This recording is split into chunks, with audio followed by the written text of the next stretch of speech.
Fast am I, Josh Moore. Fast am I, fella. This is Josh Moore from Renegade Cuts and Clobber. What's the Skeet with you today, Josh? That's a good question. The Skeet today is, I guess, to talk about the shop itself, I guess. Yeah, definitely. And the journey we've been on over the last 4 years. But more importantly, before we get going, as a barber, I want to ask you about your mullet. Right. What's your mullet routine in the morning? My mullet routine in the morning. Yeah. So, I mean, these podcasts are usually about you, Josh. So you've stunned me here. I'm So first thing in the morning, I'll wake up. So just pretend I'm asleep in bed here, right? Okay. My alarm's going off. Yeah. Wake up in a bit of a shock. Absolutely. I always wake up in a bit of a shock, a bit of a panic. Yeah. A bit like, well, what's going on here? Then I think, right, where's my phone? Turn the alarm off. Sit up. Check my hair's still there. Yeah. Give it a shake. Absolutely. Run me fingers through it. Give me fringe a flick up. And I'm ready. Perfect. No gel. Nothing. I'm El Naturel. Au naturel. Yeah. No products for you then. No, not as yet. Not yet. I've started using a bit of beard cream. Very nice. But Important. it's a little bit out of... I'm just starting to pamper myself, you know what I'm saying? You want to wake up in the morning and get on with it. Yeah, I wake up straight away when my alarm goes up off about 20 to 5. Clothes on. Shake a hair. And I'm out the door. Perfect. Let's go. Let's get this day started. And it's a mighty fine mullet.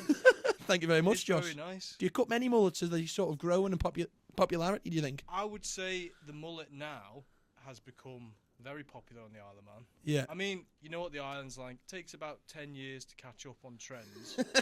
But mullets are coming in at the minute, big time. I'm trying to grow one myself, to be honest. Nice. But it's a bit shit at the minute. Yeah.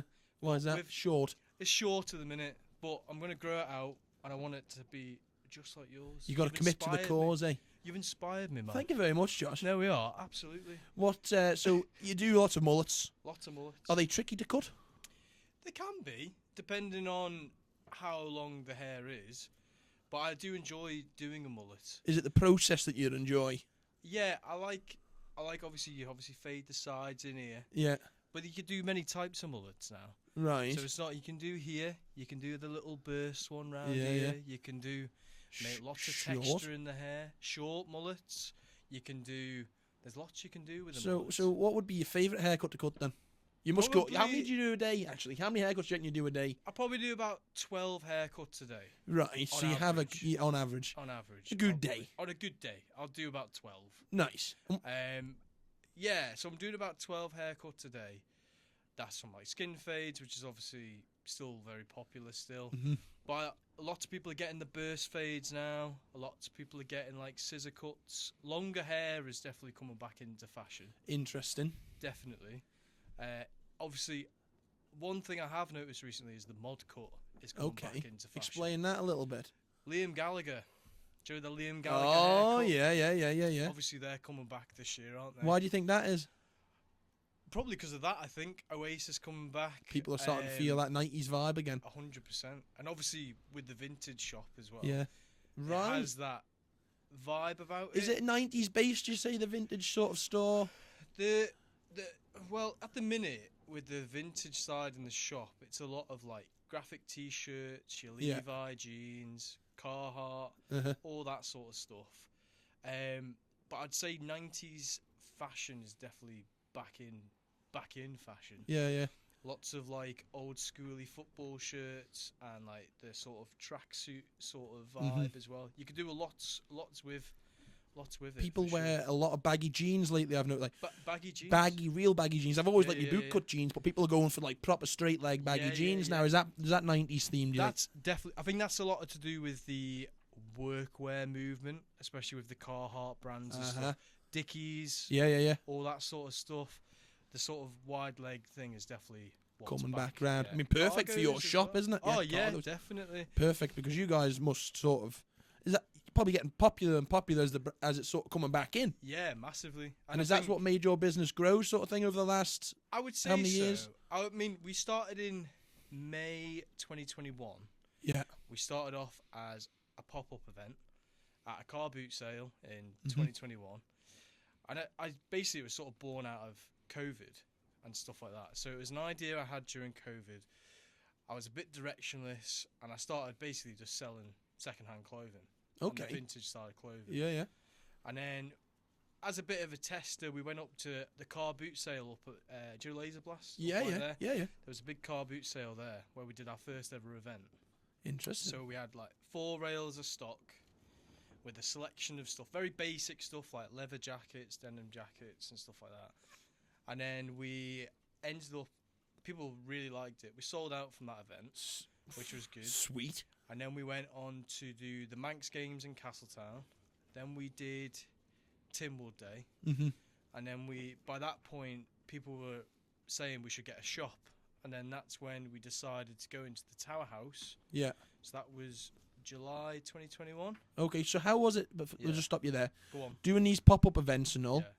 did you have to sort of market it in any way? Did you put it on social media? Did you put it through sort of check that there was interest first before diving in? Absolutely. As a business, as a startup sort of thing? Or I think you'll know this as well. Like Instagram and Facebook and all that sort of stuff. You can usually tell whether an audience is engaging with it. So we obviously promoted our sort of like set of like pop-up events, and that gained interest then. And then from there, I think the best tool you can have as a business is going to the audience themselves. So obviously at pop-ups, you're going there, you're meeting the people. Definitely. And then you're sort of testing the waters then. And throwing yourself in there and seeing if you swim sort of thing. Absolutely. And I think that's what you've got to do when you're starting up a business, don't you? You Yeah. can't be...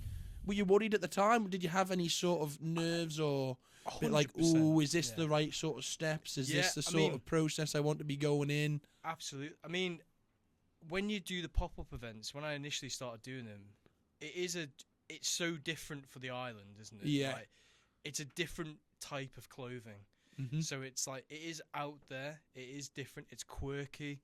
Definitely. And it is, but you can also get a lot of branded stuff in, what people would come to expect from like a regular shop like your JD or flannels or whatever. And it's okay to have that sort of stuff in there as well if you wanted, or is that not really the goal? Well, we do have branded stuff in, so like we'll get in like Ralph Lauren, we'll get in Lacoste, lovely. We'll get in all that sort of stuff. Lovely. But you're paying half the price for a vintage piece of clothing that it probably is worth a lot more, but it's getting the idea of the island on board with it. Yeah, without that it being sort of changes.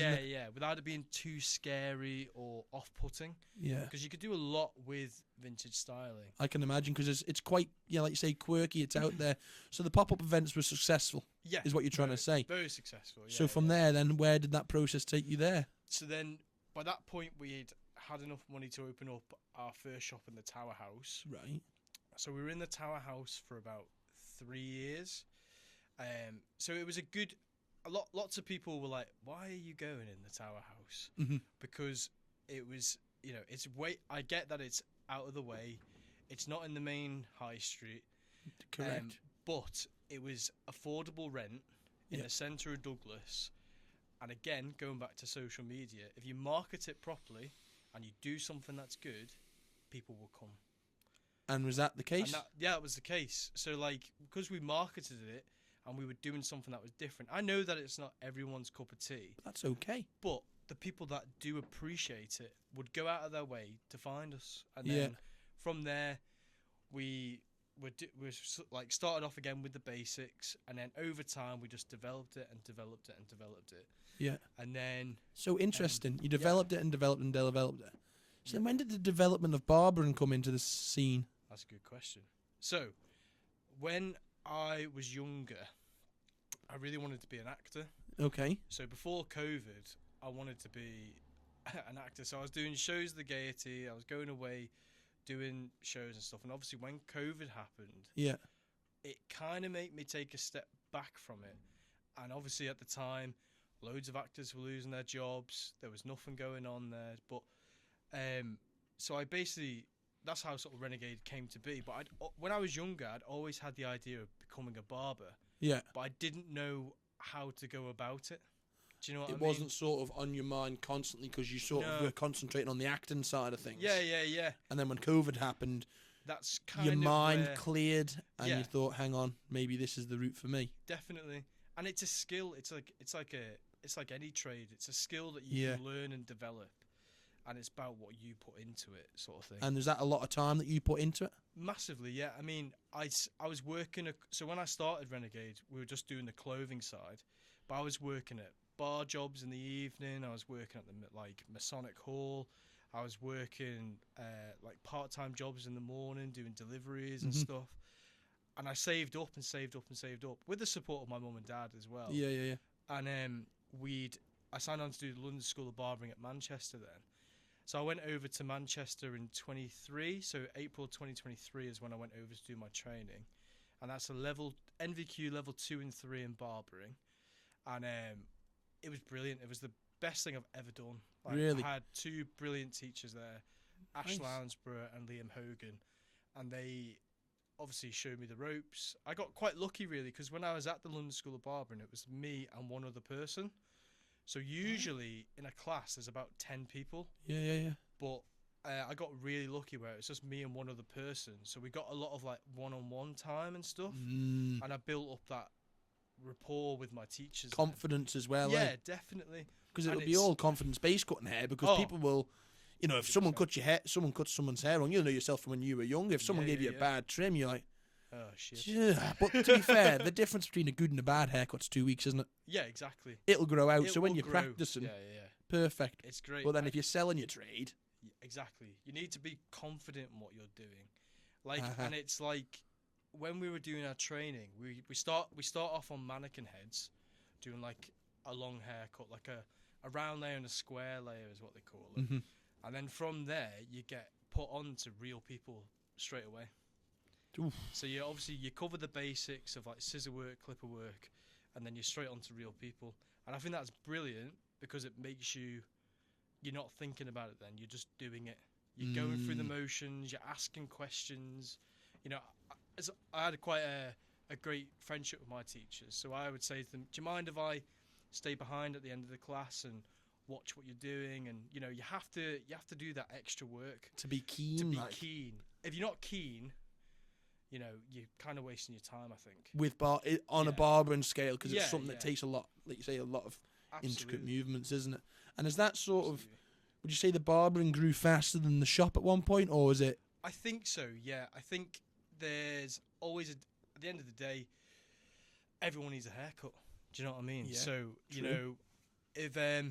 so I found that when I started barbering, it was slow to start with because you have to, again, put yourself out there, show people that you're more than capable of doing it. And it's also about every week you learn something new. Do you know what I mean? It's like there's always something to learn and to be better at in barbering as well. Right. So it's about what you put into it as well. So this year I'm going away to do a couple more courses just to upskill and stuff like that as well. That's great for the audience to hear because you're wanting to bring more people in. Qualifications is key in. Absolutely. It's like the more experience you get and the more that you put into anything. This could be anything. It doesn't have to be barbering. It could be, I don't know, could be construction. You're interested in construction. You could be interested in riding a bike or something like that. It's about what you put into it, the time and the energy you put into it. And I'm always keen. Like with Renegade itself, it's become its own thing because it's I noticed that. It's very, very. It's really taken off on the Isle of Man, mate. It's starting. People do talk about it, and I think that is just absolutely tremendous. To be fair. Thank you, man. And I think you're really doing a good job of it. I'd just like to put that you're doing a great job of it. Thank you. Has the barbering and is that barbering style, that 90s style? Are you more people coming to getting that haircut, so then more people are buying the clothes whilst they're in, or do people come in individually to buy the clothes and not get a haircut? It's a bit of both, I would say. So that's a great idea. It's quite interesting because with the vintage store being there, it sort of attracts more creative haircuts. People want to be. Do you know what I mean? Yeah. I hadn't thought about it like that. People are more interested in trying something new. I've noticed that. That's quite nice. Don't get me wrong. I still do. your two back and sides and your, do you know what I mean? But Yeah. I feel like, again, going back to the mullets and stuff like that, there's more people sort of coming in now and asking for the burst fade, the mullet, a scissor cut. Do you think people the want mod to cut. be more individual? Do you think I people are think wanting to so. be a bit more organic with what they're doing? They don't want to follow the crowd. Yeah. They want to sort of make... I mean, obviously there's crowds of little people everywhere, but for a Yeah. while, short back and sides was just... That was the norm. Everybody had it at one point. When I was at school, that was just what you got. That is what you got. Do you remember... do you remember that I went to primary school and high school with you? I think that... And I was... You know what? Yeah. I was actually thinking about that the other day. I thought... I remember, Josh, at high school. I don't know about primary school, but how many years older are you? How old are you? I'm 26. How old are you? I'm 21. You're 21. So I'd have been... I'd have I'm been about year 100 7. years older than you. Yeah, in There we school are. terms. Yeah. When you're at primary school, if someone's in reception, the person's someone else in year 6. I always you think remember that's you so from school, old. though. I always remember you from school. Why? Because I was loud. Quirky. Yeah, Let's go quirky. Yeah, Let's go 90s. Quirky. Yeah. yeah. But you were always a character, mate. That's Hopefully. yeah. I mean, but you were hopefully. just keen, mate. But do you You're think always do you think keen. school works for people like yourself? School's something that you sort of developed you through the years well, or Well, that's a because good question. these sort of I've been reading a little bit about it lately, and Yeah. they say C students are the ones who tend to go out and make their own business because they want to do something for themselves. Yeah. They're not interested in grades. They're not necessarily interested in being part of the norm. Was that something you sort of felt like you fitted into? Definitely, yeah. I think when I was in school, I was always like, I just got on with it. I was I wasn't much of a troublemaker or anything like that. I mean, I was having a few moments, like Don't we like all? we all do. Do you know what I mean? But I remember going to year 11, and obviously that's when you do your GCSEs, and I got diagnosed with dyslexia Yeah. when I was in year 11. Wow. Like 2-3 months before my GCSEs. Confidence And kicker. Yeah, massive. I kind of rebelled against it. So when it came to exams, I was just like, oh, fuck this. Like, Yeah. do you know what I mean? Like, I've just coasted throughout school. I was never a high flyer by any means. I was always like C, B, Yeah, cruisy. DU. Do you know, I was never just... school is not for everyone. Yeah, and I you think know what I people mean? need to realise that, don't they? Yeah, massively. Like, if you're like school is for some people, but it's not particularly for everyone. It's like that old Right. saying of if you have a monkey, a giraffe, a dog and a cat and say climb that tree, Yeah. fastest wins. It's just an unfair advantage. Not everybody Yeah, is yeah. good at academic things, are they? No, not at all. Some people are good with their hands, some people are good at Exactly. creative ideas, some people are good at numbers, some people are good at Yeah, English. exactly. But I think the schools could do with maybe trying to I don't even know, this is obviously yeah. speculative obviously, but just trying to find different gaps for people who maybe not be of Yeah. that sort of norm, because like you Yeah. said yourself, if school wasn't really for you, how could you have felt like your experience would have been better at school? That's a good question. I mean, I remember when I had a very good time at school. I was never like, oh, looking back now, oh, what a load of shite or anything. I look back at it with good memories. Yeah. Like, I had good friends around me. I got involved with like you the were school involved shows in and everything. stuff. Yeah, still am apparently. There you go. I just like doing things. Yeah. Do you know what I mean? Like, I've always been interested in like being creative, doing my art stuff, and I was definitely like a creative thinker in school. So I did like art and music for GCSE. Yeah, I interesting. did the school shows. Yeah. I was interested in like being creative, but when it came to like maths, I wasn't interested. And because I wasn't interested, I didn't try enough. Exactly. Do you know what I mean? Amen like, to that. Exactly. So if there's a subject there that you're interested in, I did 110%. But then if I wasn't interested in it, I was just like, oh, why am I here? Do you know what I mean? Looking out the window, watching the birds flying around. Picking my nose, going. Like, do you know? That tastes salty. today. Exactly. Yeah, it's strange because How did you find school? school was strange for me. I felt like I was sort of friends with everybody at school. I had Yeah, that yeah. sort of feel that I never really had a specific group. No. And it wasn't really like Yeah. very much like you. It wasn't really for me. And I think No. that's actually okay. But when I left Yeah. school, I then tried to fit into the norm for a while. Yeah. Not necessarily into the norm. I wouldn't say I was normal, but what is normal anyway? You have that moment where you follow what somebody else is doing. Do a 9-to-5 job, get a proper job. I tried getting a proper job on farms or building sites and things, and I just don't think that was sort of exactly like you. I had a bit more. I wanted more than that. Absolutely. And this is what the podcast is almost trying to push: is just do what you want to do. You can do it if you believe it. Look at you. 100%. You're a prime example. You started off with a pop-up store. Now you started cutting hair. Now you've got a store which you cut hair in and sell clothes in. But I feel like this is for everyone who's listening as well. Yeah. If you have an idea and you are passionate about it and you believe in it, just do it. Like, yes, it's not easy just to do something like financially, but if you have an idea that you want to make happen, there's definitely ways you can do it. If you want to start a business, you have the micro business course that you can go and do. If you want to change career and go and do something that's better for you, just do it. Don't get stuck in the rut. And you got to put your own happiness first. 100%. Do you know what I mean? Like, you can 100%. Listen, especially on a small island, you can listen too much to what other people have to say sometimes. Completely. But you have to just believe in what you're doing and block it out and just crack on. And, if it works brilliant. If it doesn't work, you've tried. Do you know what I mean? Yeah, and at least you've had that go, haven't you? 100%. And have you ever found any sort of negativity, or has everything sort of been a positive road? Have you had any setbacks over the years? There probably has been along the way, but I try and not dwell on it too much. Again, with that mentality there, it's like you can spend a lot of time listening to what other people have to say and getting your head about it and let it consume you, or you can just do what you're doing and build what you're doing and give them the fingers. And give them the finger, man. That's what we are, like, exactly. And that's it. So, but I'm a firm believer in, like, say, like, even with barbering, if anybody wants to try out barbering, there's a lot of younger people interested in it now. You think? I'd like to think so. Why is that, do you reckon? I don't know, actually. This is a good question.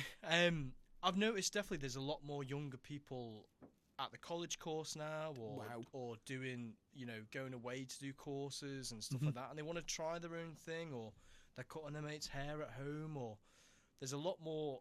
I mean, when I was in school, I don't remember anybody ever really talking about barbering. No, and I never. You see some young fellas at home cutting hair.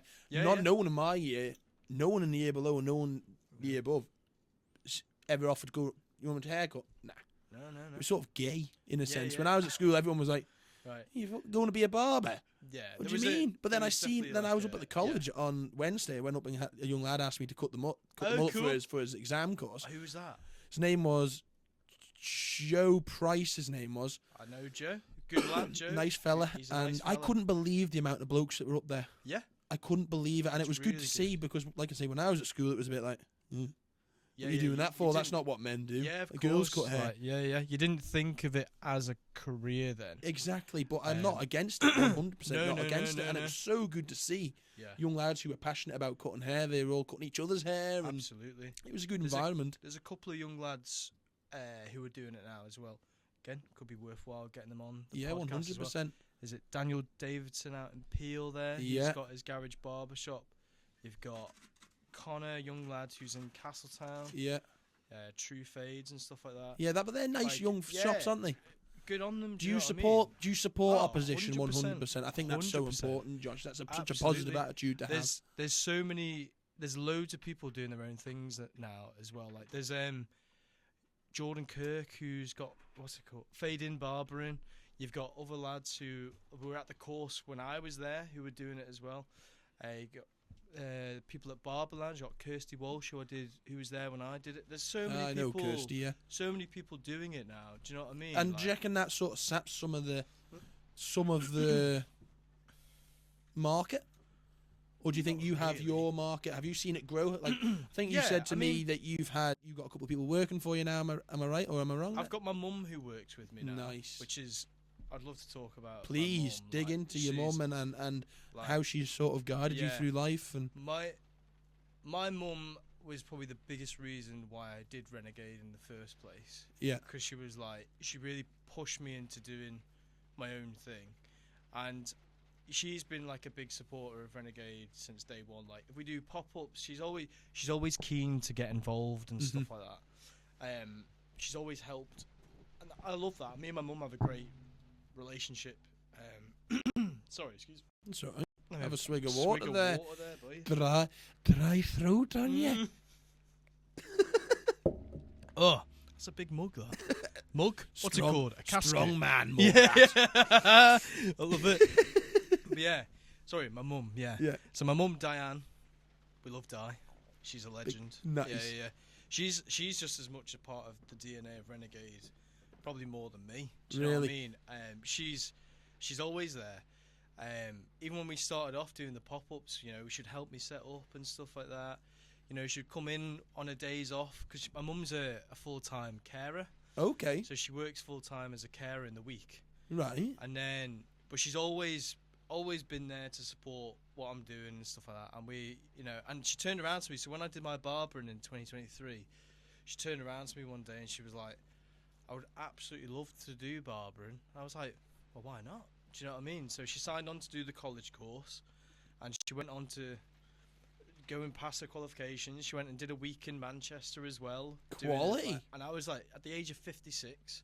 So again, it's not just the young lads. No, it's for anyone. It's a role model almost. Yeah. It proves to people that you can get out the mold no matter what age you are. Doesn't matter how old you are. If you want to do something, again, I think that's my big message. Preach in it. this. Just do it. Do you know what I mean? And like, she went and qualified last year, and she won Barber Student of the Year. Great. And I was like, wow. Amazing. Serious. And she's great. You know, she's great with her clients. She's fully booked on a Saturday now. Great. You know, she just does the Saturday. Are you booking only then? Is your shop booking only, or do you do walk-ins? So my big thing is appointments are preferred, but walk-ins are welcome. Okay. So we'll do a thing of like, so you can book in, but if we get gaps and a walk-in comes in, if I can get you in, I will. Squeeze in. Do you know like, what I mean? Yeah. Like, so I've always pushed it that way. Why is that then? Why would you prefer appointments? So I prefer appointments because, for two things, I like to spend time with my client. So I know that I've got 45 minutes with my client. It's also to have a full consultation. Yeah. To get to look at your hair, understand, and also to get to know you. Yeah, definitely. You know, that's important. I think sometimes you can do. I'm not dissing anything to do whoever does. No. I like to spend that time getting to know my client and stuff. Yeah. So I know I've got 45 minutes to do a good haircut, and also have with clients, and then so it's quite nice. That's why I prefer appointments, because it gives me that time to sort of, and also the other reason is because I can see how my day's planned out. I can see how many slots I've got, you know, what time, you know, it just means I'm organised. Do you like routine? Are you a man, like, obviously you're cutting different people's hair, but are you a man who likes to have I like to have routine, structure. I like to have routine and structure, know where I'm at, and comfortable like that. Yeah, I think I might have ADHD or something. I don't know for sure, but I like to have structure, and I like to know where I'm at and what's going on, and see it from that perspective. That's very interesting, because I've been to a few barbers across the island. Yeah. And walk-ins seem to be busy and chocker. It's all a bit sort of in and out. Yeah, and that's absolutely fine if that's the type of barber shop you are. That's what you want to do. But you're somebody who sort of likes to get down and talk and have a sort of relationship with your client. And do you have any sort of repertoire of conversations that you try and go through when you're sort of starting with these people? If they're fresh, you don't know them, how would you communicate? I would definitely, obviously, greet them like, "Hello, nice to meet you. My name's." And also, it's to make them feel comfortable when they're in the chair. Like, say if I've never touched your hair before, it's a scary thing going to a new barbershop. Yeah, do you know what I mean? It's scary, trust, and that's so important. So it's like asking the right questions, you know. So what kind of, you know, asking very like, how would you like to wear your hair? Hair sit naturally. All these sorts of questions that are important to build up that trust. Yep. And also to show that, you know, we can do this and we want to build that relationship up. Right. And eventually hopefully they become a regular client, or you know, it's building that trust with someone. And you sort of, you spoke to me a little bit before about this, about sort of talking to blokes, and majority blokes, obviously, that you do, I'd imagine. Yeah. And you're very passionate of making sure that your client's okay, and sort of listening to their conversations, their sort of thing. Yeah, 100%. So how valuable do you feel that is? It's incredibly valuable. Back in autumn last year, we took part in the Barber Talk scheme, which is funded by the Public Health Service on the island. It's like a new initiative to engage barbers with mental health. So it's a Lions Barber Collective, which is run by Tom Chapman, who's from the UK. He actually, I believe he grew up in Laxey, but moved away. Okay. But he's huge online. Definitely recommend checking him out. Yeah. But it's like it was basically to get some training to help to be able to navigate people who are struggling with their. It's not to give them like a full solution, and to be able to point them in the right direction. We are, having the right knowledge to be able to help guide somebody who is going through something. Yeah. And we all had like little cards, contact. So if anybody is struggling, we have got stuff to give to people. Okay, as well. so I want to just pull. Yeah, Josh, sorry, I reckon. mate. Just stop your lean up, just so you don't have to lean forward. I know, yeah. Leaning like that. Yeah. Whoa. I know, yeah. But so do you have to look out for? Actually, yeah, that's a good question. I think. What signs would you see with a young man, or even any age man? What sort of signs do you see if someone's a bit down and they're coming into your barber shop? Well, it could be anything really. I mean, I'm not gonna talk on. No. But just what there skills, is, sort of thing. Being aware of maybe like a change of how they're talking. It could be a change of mood, or it could be, are they being? It could be quite quiet, and also, it's just more importantly, it's being there to just listen. Yeah, listening's so important, isn't it? Sometimes it's nice to just have somebody to listen. Just being able to sit there and just say what you need to say, and have somebody there who doesn't know you, who can listen to you. And you'd be surprised by how much of a bigger difference that has. And I believe there was this is the thing that got me thinking, was more men see their barber more than they see their GP. Oh, too right. So right. We really are on the sort of like. And are you pushing that forward? Do you feel like you're really wanting to promote that? I think that's very important to promote, Josh, because everyone's got shit going on, really. We all do. Everyone has burdens and things like that, and I think it's important, certainly, if you feel like it, to voice them. Not everybody likes talking about their problems, which is also fine. But it is important to have that space, which you sound like you feel it feels valuable to you. Have you ever struggled yourself, sort of thing? Have you been too in depth, like no? I've definitely had overcome any sort of mental health problems and issues that you've experienced through your life. Absolutely, I think I've definitely had moments of real sadness where you feel like you're lost and nobody cares, and but there is always somebody there who is willing to listen to you. Definitely. Do you know what I mean? It could be a family member, it could be a friend, it could be somebody who you've just met, but not everyone has that though. Do you know what I mean? But why do you think why would people not want to have that? Why do some people feel why do they feel lonely, do you think? Well, it could be many different reasons. There could be problems at home. It could be problems at school. It could be problems at work. Relationship problems. It could be anything like that. And really. you focus on that sort of just having great conversation and nice conversation. And I think I'm going to have to get in with you for a bit of a counselling session or something, Josh, at the barbershop.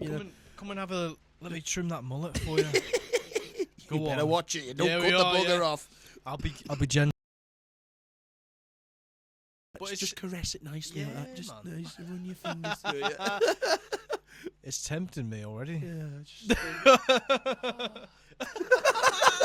I love it, man. It's a hell of a gig, but it sounds like you've got something positive going there, mate, and going away. In this course that Tom Chapman done, is that available through online or in person, or how does he sort of go about that? That's a good question. I don't have the answer to that. Yeah. But I know that it's the Barber Talk initiative that he runs. I'm sure if you Google it and stuff like that, there is probably ways that you can get involved and stuff like that. And obviously over here you've got great things like I'll Listen. Yeah. You've got things. Love to get them on. Yeah, definitely. Like they're absolutely brilliant. Have a chat to them about what's going on and seeing the Isle of Man and trying to understand the Isle of Man, mate. It's a difficult place to understand. There's so many different types of people on the island, isn't there? It is. It's for a very small island. There's a lot going on. More than you think, I reckon. Yeah, massively. Do you have any sort of hobbies and things outside of Renegade, or do you feel is Renegade your sort of... Renegade, I think Renegade is my main passion / hobby. Yeah. I would say. I spend all my time there. Yeah. You know, even on my days off, I'm in that shop at some point. You know, doing stuff here, there, and everywhere. Got my laptop with me. Always got my phone with me. Yeah. Even just like creating content and stuff. Like, I'm sure people have seen some of the stuff I've done. Yeah, you always have funny videos, wacky videos. It's just daft. Do you know what I mean? And half the time, it's not even about the shop.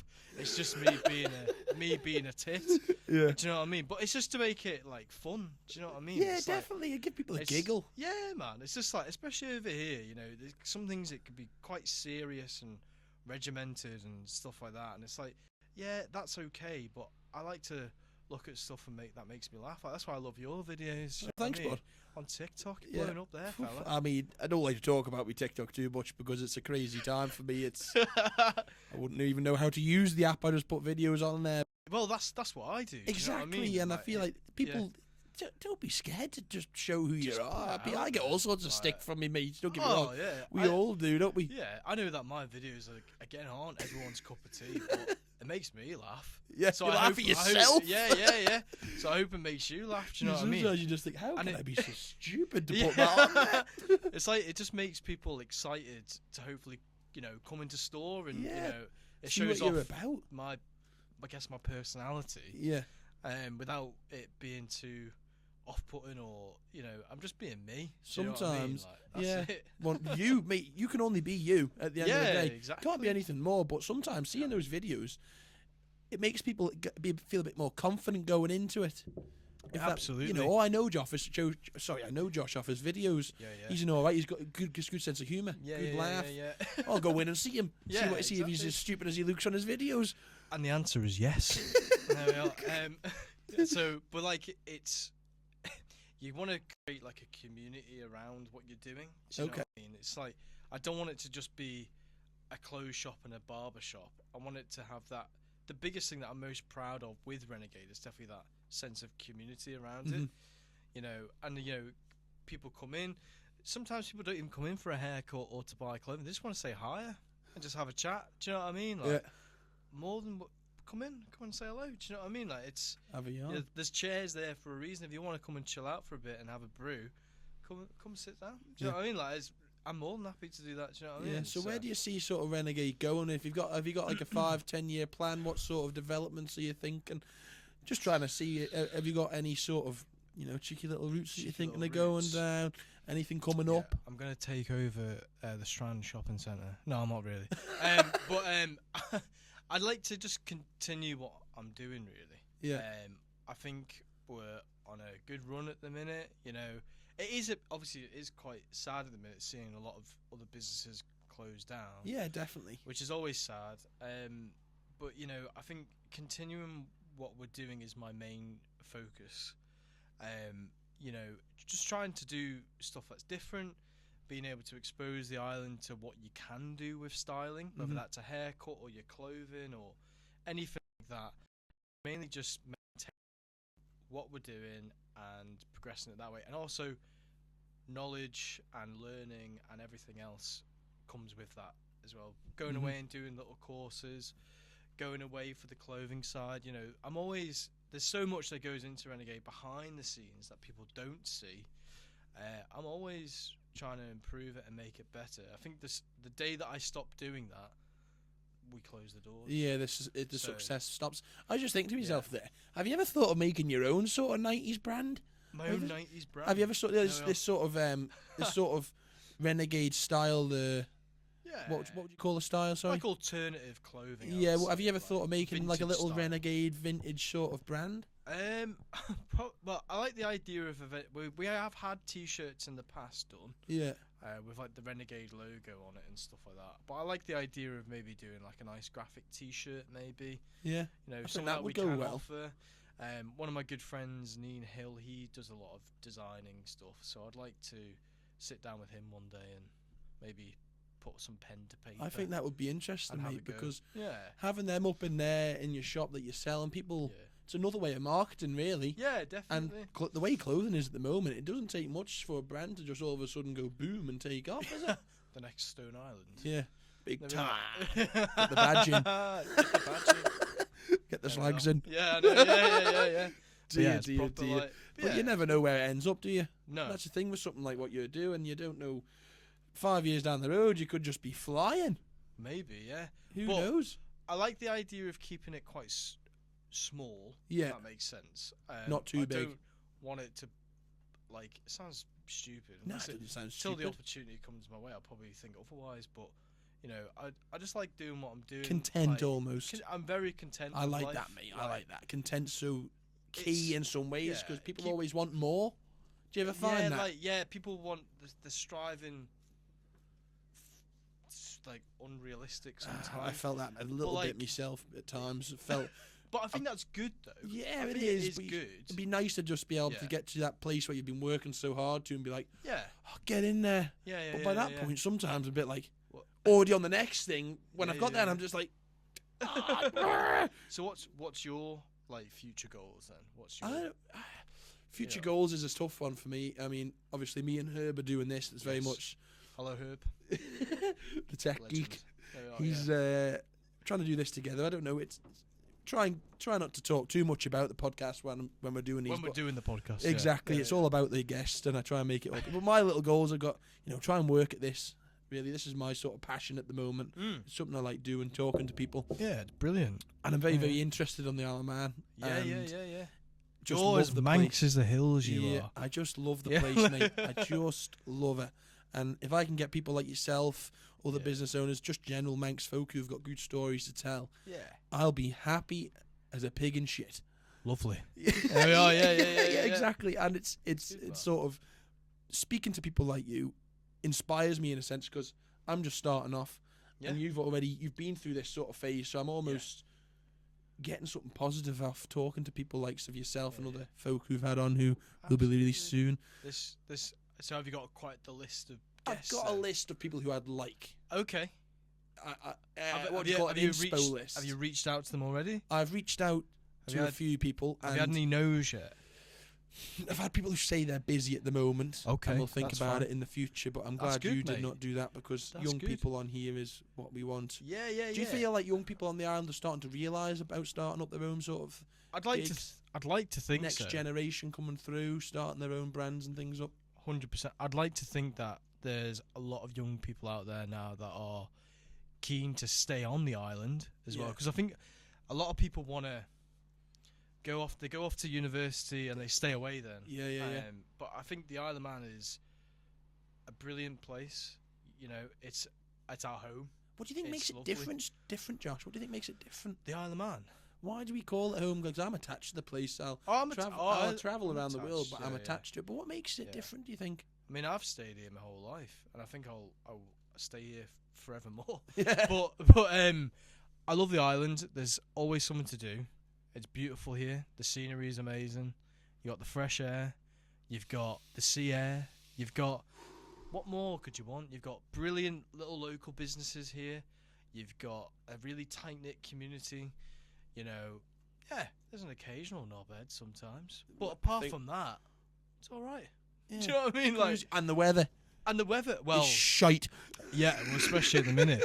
What's it? Storm. I can never say. Storm Ewan. Yeah, those bastards anyway. Trying to take roofs off every shed we've got. How did you survive? All right, we survived last time. We had three trees down in the yard with a storm data. Bastard. Still branches kicking around now, isn't it, Herb?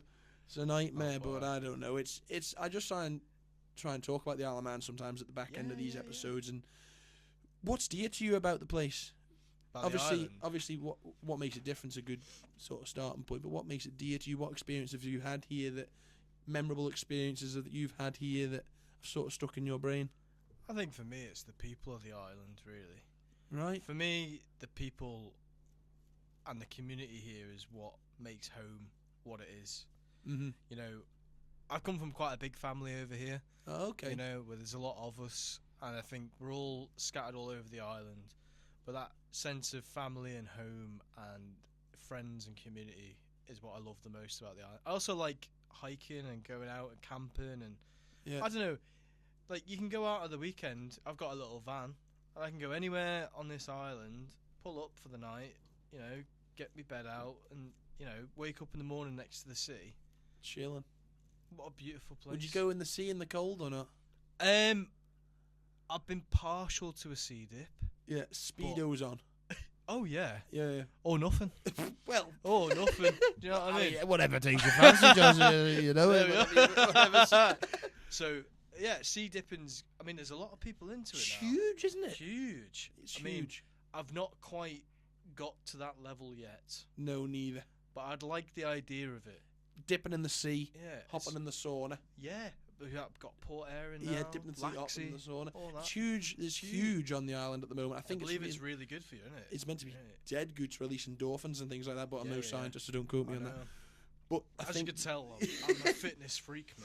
There we are. Like. Slim figure. It's just interesting to see that is something that is so available on the Isle of Man, and it's only just starting up. Yeah. People are only just realising that, we can go in the sea and then have a sauna. It's sort of all of a sudden came from nowhere, I feel. Yeah. Have you reached out to the Morning Momentum people? I have spoke to Morning Momentum people. I seen them on Energy Yeah. FM's page or Jeff the Mongoose. I can't remember which one it was. Yeah. They'll be good to get on. I think they're a good pair of lads. I just sort of, we were talking about the podcast, develop the place to have 2 mics. And then you can get 2 people on and things like that. So if you've got a pair like that, I like your setup here. Like, it's class. Try and just an old kitchen table. Hey. It's what you need, man. Exactly. Do you know what I mean? It doesn't need to be a studio. You need to get a Renegade sign somewhere in here, you know, like a little pair. Man. Get some stickers on the wall. Yeah, or a piece of clothing from your shop or something would be quite nice. Yeah. I'll have to go Let make me a know. purchase. I'll bring it down for you. I'll have to go make a purchase. Give you a bit of payback for doing this. Like, do you know what I mean? Thanks, mate. I'll get you some beers, mate. Thank you, man. Oh, what's your go-to beer? Ooh, that's a bloody tremendous I'm question. asking you questions a lot. That's okay. Now. That's okay. That's absolutely fine. It's a free-flowing conversation. Absolutely. What's my favourite beer? See, I used to really, really like. I mean, when I was 15, 16, when I probably shouldn't have been drinking, Carlin was the go-to, obviously, because it was easy and cheap. But now it just tastes like piss. I would say, if I was going to the pub, Guinness would be my go-to. But I am a man who loves a Norseman, funnily enough. Oh, yeah. Something about that lager. I don't know if it's because it's Manx or... I don't know if it's because it's Manx or what. But is that Bushies? Could be, I think. I know it's on the boat. Yeah, it's very nice. And I had too many pints of it on the boat one time with the rugby boys, and it's just tremendous. And TT week every year. Yeah, of course. Fortnight, TT fortnight. I always have Norseman in there, but I don't really drink as much as I used to these days. Really. It doesn't... I don't know. It makes me feel... Beer fear is a big... I get bad beer fear at the minute. Why is that, Percy? Because I always do stupid shit when I'm hammered. Don't we all? No, we all. Well, don't we all? Yeah, absolutely. What sort of made you stop drinking as much, do you think? I don't know. Age. I don't know. Well, I'm 26 now. Yeah. Don't get me wrong. I enjoy a nice quiet You're talking beer, like you're old, Josh. You're 26. I know. I'm an old man at heart. Do you know what I mean? Like me and my friends, or with my partner or whatever, we'll have a nice bottle of wine and sit at home. Just chill. And then chill. Or we'll go to Kiki's. We love Kiki's. Okay, that's interesting. I thought I'd like to get them on here. Yeah. That would be a good crack. Give Jamie Lewis a shout. Give him a bit of a plug, and I think that... Not a plug. Hang on, that sounded bad. Just give him a bit of a chat. Yeah. Yeah, just a chat. Just a chat. Because it's again, that's a Manx business, isn't it? And they try and buy Manx local things, and I think that's very, very important. And obviously, like Drew Fleming. Yeah, knowing him through school. Yeah, exactly. Yeah, of course. Good lads, aren't they? Yeah, amazing people. Interesting. That's what I love about the local businesses over here. it's like we all kind of know each other, and we Clicks all, and claggers, you know, like, how are you, mate? You know, I love that. Like, that's brilliant. you don't get it anywhere else. In UK, Not everyone's really. just like in their own little bubble, Yeah, aren't they're they? just like doing their thing, and, Focusing. I mean, there probably is people that get on with everyone and stuff, but I like the Isle of Man. We're very protective of our island, aren't we? Very. We love our island. We do. I can definitely vouch for you there. But do you think likes of Kiki's is sort of bringing the pub life back on the island a little bit? Is that something that sort of you've noticed since you were a young fella? Yeah, Well, I mean, 16, 17, 18. I mean, Pubs have been... I don't know if they're getting quiet. I mean, it's the Outback's still rammed every weekend, but is it because there's not as many things, not as many places to go, or I don't know? I don't know at the minute. I feel like there's, there is, obviously, like with Kiki's, I think what they do is brilliant, and it's also different from what... Very different. From what, say, like, a pub is doing. Yeah. Obviously. But, like, even with their, like, cocktails and stuff, I mean, they've just won awards and stuff, do you know what I mean? Quality. They're great at what they do. But I feel like island life, or island nightlife, I should say, I don't know, there seems to be a bit of a transition period happening at the minute. I do too. People are focusing on their health a little bit more at the moment, and fitness, aren't they? They want to go out on, like you say, hikes and stuff, and climbing Sunday mornings rather than lying in your pit till cycling and exactly. There's so much on the island to do that sort of thing. I feel like a lot of people go, "Oh, there's fuck all to do here." Oh, and it's mate, like, that is so true. Yeah, and it's like there is. You just need to look for it. Do you know what I mean? Exactly, that is so true, and I've noticed that. Yeah. 100%. Young people always complain, "Oh, there's nothing to do on the Isle of Man. It's boring. I just want to get away." Well, I've been away, and there's nothing else away than there is here. Yeah. It's all the same things, just a lot smaller scale. Yeah. Here, if that It's makes sense. I feel like there's... I mean, we could do with a better cinema. I'll give you that. Yeah, maybe. No offence to Palace and Broadway. I love it, but we could do with the better cinema. Yeah, you know what I mean? more. That's the one thing the UK has got on us. I mean, they probably got quite a bit on us, like. But yeah. We're just waffling here, just talking shit here. I know, but the Isle of Man, there is so much to do here. There's a great community here. You can go down the beach. You can go exactly. You can go up Snaefell if you wanted to. Even like the Victory Cafe. And yeah, stuff. Exactly.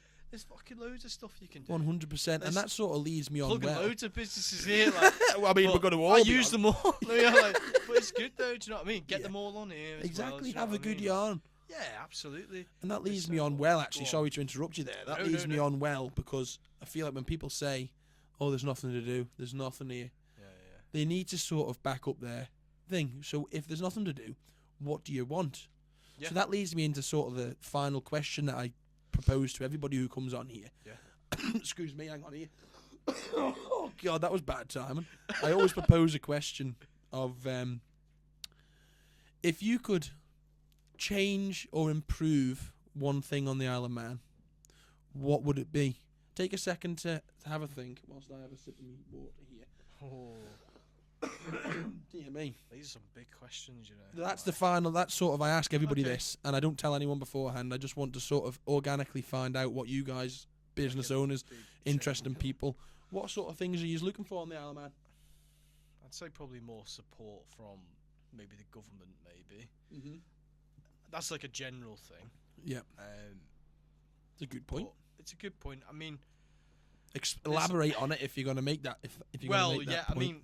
I mean, you're looking at all these sort of businesses closing down at the minute, and they're saying about you should only buy 5 items of clothing a year, like stuff like this, and and they want to put so much money back into Strand Street and stuff like that, but they're not asking questions of like the other local businesses that are around, like what could you actually do to improve it? You know what I mean? Like, I've barely spoke to anyone who's high up over here. Do you know what I mean? Like, do you think they need to sort of ask people to take action rather than taking action? See the businesses. That that's a great point. Like, come into the shop and ask questions, or I don't know. What I'm no politician. I understand that, but it's a great point because people need that sort of give and take, or ask what people actually want. Yeah. What do people want? And I know that you are competing with an online market. Yeah, people do like to shop online, but supporting local is so important because, like, there is certain every shop who's got an idea and is open to this day, on this day, right now, today, needs your support. Without your support from the local people of the island, businesses will shut down. Do you know what I mean? Like, and no one wants that. No the one economy wants that. needs to be thriving. Exactly. The economy needs to be thriving for the island to be the best it can be. Do you know what I mean? And Definitely. And on that again, is... I'm no politician. But what you're speaking is sense, mate. What you're Yeah, speaking is sense. Of course. And I think that people will definitely listen to that, and hopefully it becomes a reoccurring Yeah. sort of answer to that question, and people start realising actually maybe the government do need to have a bit more of a look into what they're actually changing and ask the public properly and have a bit of a yarn, because nothing's better than a general conversation, is It's it? like keeping the young people here. Do you know what I mean? Like, I started Renegade when I was 21. Yeah. 21. I'm 26 now. Yeah. People think I'm older. I know I look older. Tough vape around. Yeah. Touche. Literally. Yeah. It's the beard, man. It's the beard and the wrinkles. I'm getting wrinkles. Steady, moisturise. Yeah. Come on now. It's fucking depressing. But you know, young people, keeping young people over here. Also with, like, you know, housing, make housing more accessible. Yeah. Stuff like that. Again, that's a whole different topic. Oh, we could get down that rabbit hole I'm all not going day, down Josh. that We could route. be here till 4:30 in the morning talking about that if we had a couple of beers, couldn't we? I feel like we could sit here all night. Mate, hopefully that's the sort of vibe I give to people. I could talk 100%. all day. It's very, very chill. Anyway, that's a great way to sort of wrap this episode up, I think, Josh. Go on, man. Last thing I like to say is give yourself a plug. Where can people find you on social media? Where can people sort of access your shop? Where are you based these days? Sort of plug yourself real quick. I'm going to do a proper interlude. Come to 78 Bucks Road. That's where Renegade Cuts and Clobber is. And you can find us on Instagram at Renegade IOM, or find us on Facebook at Renegade Cuts and Clobber. Or ring me, 411-996. Or Fresher. There's a lot of places you can find us. TikTok. Everywhere. The internet. Look for us with your eyes. Yeah, You'll probably find it. Talk to people. It'll be alright. Perfect. Thanks very much, Josh. Ideal.